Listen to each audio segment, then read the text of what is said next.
At long last, the Z Fold 4 is here. I'm going to quickly unbox it, maybe give a few first impressions, as well as the standing cover with pin case. Maybe do some quick comparisons to the Z Fold 2, which will have the same form factor as the Z Fold 3, as well as maybe some side-by-sides with my beloved Surface Duo 2. So enough waffling, enough introing. Let's get to the unboxing now. Here is the box. Let me move my keyboard out of the way just a little bit. Very, very small box. In fact, I'm kind of disappointed with this. I remember when I got my Z Fold 2, the box was very large and kind of had this like folding out thing going on. This is much less extravagant than that. I did skip the Z Fold 3 because there just wasn't enough there to make me care, but the Z Fold 4, 2 generations on, I felt like that was probably enough. So here we are with that unboxing experience. Looks like probably just paperwork and so forth up there. There is the actual device. I can already tell you I'm going to like this gray-green color quite a bit. I think that looks really, really nice. Okay, let's get the plastic off of this thing though and see what's going on. All right, I can definitely already tell. I know that it's really difficult to imagine this based on how small the change is, but I promise you, I can tell the difference in the size compared to the Z Fold 2. It is not a huge difference. Z Fold 2 on the right, again, Z Fold 3 will be exactly the same, but that is a definite change. And if we look at the cover displays here, there is definitely an improvement there as well. Going around the device, we have our speakers up there, as well as there we have the triple camera setup, which is a 50 megapixel primary, 10 megapixel telephoto, which is 3x, and a 12 megapixel ultra wide. Then you've got the under display here that is 4 megapixels, as well as, I do not remember what that one is. Maybe it's 10 or something like that. They've changed the edges. The edges are much more squared off than they were before. Fingerprint scanner is inside the power button, and then you have your volume rocker there. SIM tool, or SIM tray, I should say, over there. And that's pretty much it as far as the device. I don't think there's literally anything else in this box at all. I think whatever was left is inside this bit of packaging, which does give us, looks like a USB-C to C cable, and a SIM tool, of which I have a million. So we will pop that back in there. I do want to point out that the crease is still very much there. There's the crease. You can see, here's the crease on my Fold 2. Is the Fold 2 a little bit worse? Yeah, but it's also almost 2 years old, so we'll have to wait and see how this one actually ends up. It is definitely lighter in the hand versus the Fold 2. I can definitely tell a difference there. Let's go ahead and get this thing powered up though.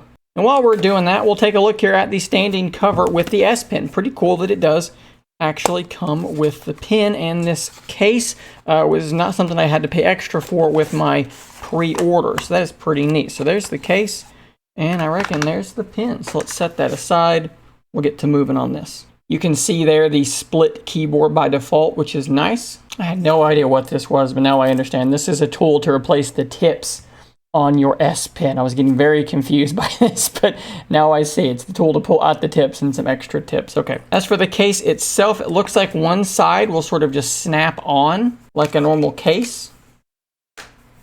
Just like that, looking good. And then the other side will actually use some adhesive in a couple of strategic places. So you definitely do get some protection from all angles, and that's how that looks. And as you can see here, yeah, there you go. There's a little kickstand that pops out for you to use this thing like that. Although there's supposed to be another variant of this case, another piece in here, and there it is, where the S Pen actually lives. So there is the pin, and that is very, very secure.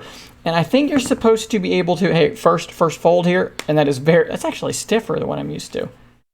Maybe that will loosen up over time.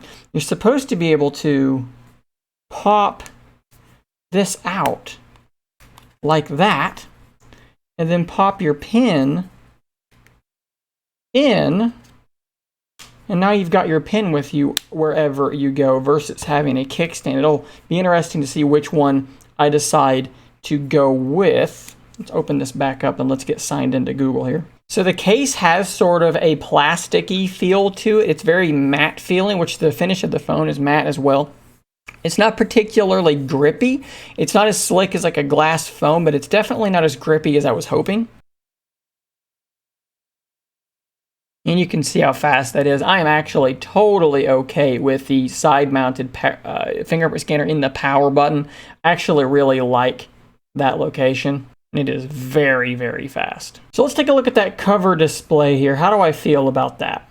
It is definitely wider than it is on the Z Fold. You can see with the pen, it kind of sits on its side there, which is a little bit strange. So let's grab the Z Fold 2 and we'll kind of take a look at a comparison here. I think you can definitely see the difference. Maybe we can open up the same application and kind of get a comparison. There's the Play Store on both. Things are definitely less crunched up together on the Fold 4. I'm not going to tell you that it is some just gargantuan improvement, because it isn't, but it is definitely a little bit of an improvement. It's a step in the right direction. Let's get that taskbar enabled, because that's something that I definitely want to be using. I'm also going to have to disable the UDC, so to speak. You can't really see it on this camera, but on any kind of white colored thing, that is absolutely horrendous to my eye. There's a screen door effect going on that I really, really don't like. So let's go to display, and we're going to run dark mode, because that's going to make that a whole lot less searing to my eye. I believe there is a module in GoodLock to just make it always display a black under display camera. So effectively, I'm just going to have a hole punch. But again, if you don't know, I have some sensitivities to visual things as an issue that I have, maybe some other people have. And for me, white being displayed on that, even with this improved UDC, is really not fun for me to look at. It's a little better than the other one, but there's like a screen door effect that shimmers, and it's just not cool to me. So now the next thing we need to do, we can see our taskbar down here. I want to get to gesture navigation instead of actually using the buttons there, because who wants buttons? We're going to go to this. We're going to go to swipe gestures, and we have changed. All right, so I've taken a minute to get things set up here, and there's a good reason for that. When I open up an application, you will see my taskbar down here, but there's something very important to notice about this. Notice these icons. Now, when I go home, notice that they are simply mirroring the bottom bar here on your launcher. So you're not going to be able to have a separate set of apps both here and there. Those apps that you're making most important to you by putting them down there, that's what you're going to have there, on top of course, having your most recent apps and then a full app drawer. This, I think, will be mostly okay for me, because those are apps that I use most often, although I would probably really like to have a different set of apps. When I had my sidebar over here, which you can still have, I definitely did keep a different set of apps here than I did down here. So that is actually a little bit of a disappointment for me, if I'm being honest with you. Okay, so we've got the Fold 4 and the Fold 2 here, which can approximate for the Fold 3. Let's do some basic split screen multitasking, and we can kind of see what this is going to look like. Let me turn off that light, make it a little bit easier for you to see without that reflection on there. So on the Fold 4, we have our taskbar down here. So what we're going to do is we're just going to simply long press YouTube and drag it up to the top. Over here, we're going to swipe out. We're going to grab YouTube and drag it over there as well. And we're going to take a second here to look and see, can we tell a significant difference in the aspect ratio here versus here? And I think that the answer is yes. I don't think that it is a massive difference, right? But it is definitely improved. In particular, take a look at the spacing of your icons up here versus up here. It is definitely a bit better. Now, of course, I was a big advocate for simply rotating the device so that your multitasking would get definitely a good amount wider. And if you do that on the Fold 4, I think it's really, really similar. In fact, it may be still a little bit wider, but no, actually, I know what's going on here. This may be something you can enable on the Fold 2, but you can see we're not utilizing this space, and here we are because of the under display camera. So that is actually making it display the apps a little bit wider. Again, that could be something that you can approximate over here. Keep in mind that the taskbar is pushing us up a little bit higher, although I believe,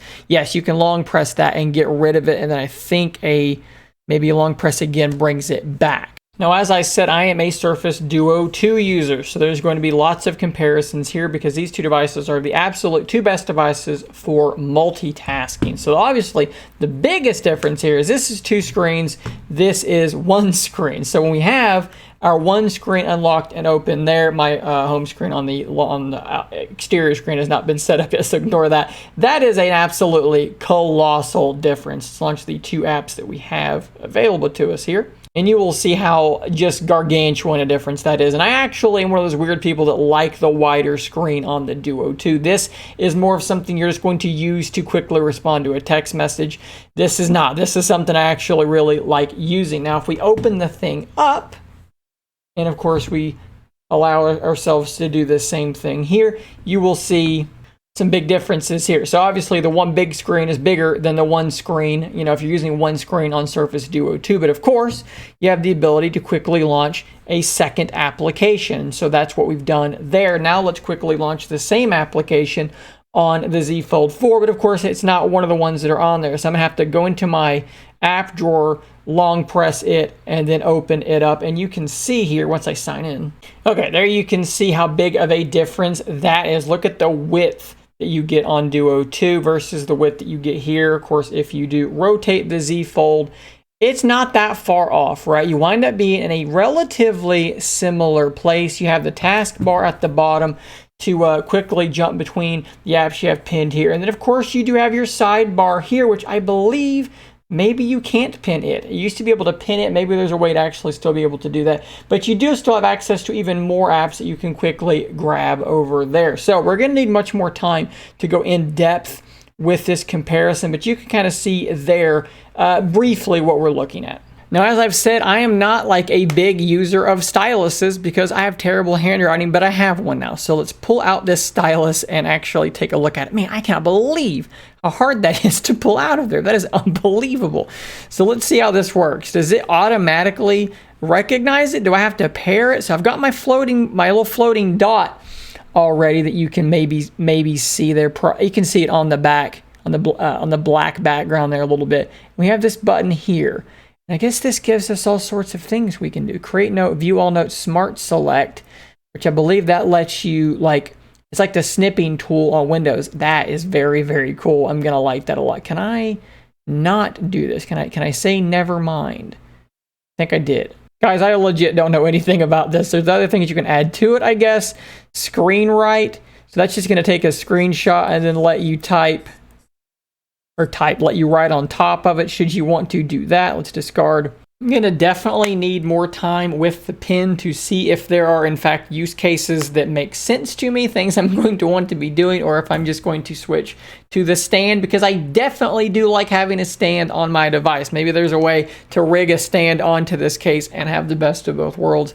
I don't know. We'll have to see how that goes. Not a stylus user, but there's a stylus. Now, you may have noticed there was something really basic that I forgot to do in the course of this. I did not put my SIM in here, and maybe thinking, well, Shane, you've got the case on it now. How hard is that going to be? Well, I said this was adhesive, actually holding this on.